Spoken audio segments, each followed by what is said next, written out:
বিশ্ব উষ্ণায়নের জেরে ক্রমশ চড়ছে ভারত। আবহাওয়া হারিয়েছে তার স্বাভাবিক ভারসাম্য। এই জলবায়ু সংকটের আবহে প্রকৃতির বুকে সবুজের ভারসাম্য ফিরিয়ে আনতে এক অনন্য উদ্যোগ নিল দক্ষিণ দিনাজপুর জেলা প্রেস কর্নার। রবিবার গঙ্গারামপুর শহর সংলগ্ন ইতিহাস প্রসিদ্ধ পর্যটন কেন্দ্র বানগড় প্রাঙ্গণে অত্যন্ত উৎসাহ উদ্দীপনার মধ্য দিয়ে একটি মহতী বৃক্ষরোপণ কর্মসূচি পালন করা হয়। মূলত গঙ্গারামপুর শহর ও তার আশেপাশের অঞ্চলের সবুজায়ন বৃদ্ধি করার লক্ষ্যে এই সময় উপযোগী উদ্যোগ গ্রহণ করেছেন সাংবাদিক সংগঠনের সদস্যরা।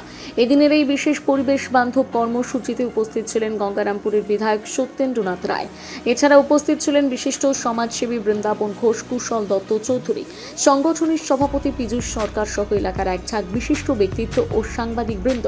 বানগড়ের ঐতিহাসিক চত্বরে এদিন রকমারি গাছের চারা রোপণ করার পাশাপাশি স্থানীয় মানুষ ও পর্যটকের হাতের গাছের চারা তুলে দেওয়া হয়।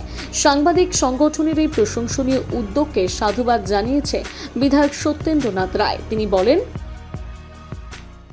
আমি খুবই খুশি যে দক্ষিণ দিনাজপুর প্রেস কর্নার ওরা হাজারো কাজের মাঝে আজকে বানগড়ের মতো গঙ্গারামপুরের দক্ষিণ দিনাজপুর জেলার ঐতিহাসিক জায়গায় তারা বৃক্ষরোপণের ব্যবস্থা করেছে।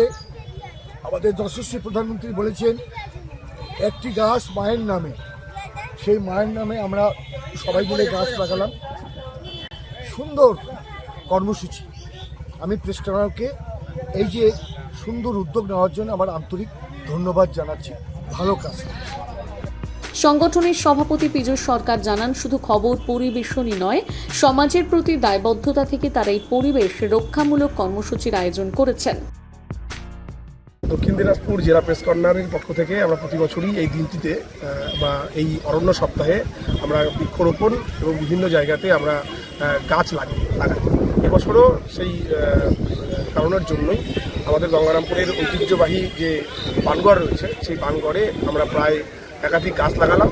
পাশাপাশি প্রায় শতাধিক গাছ আমরা কিন্তু এখান থেকে ডিস্ট্রিবিউশন করলাম। আজকে বিশেষ অতিথি কে ছিলেন?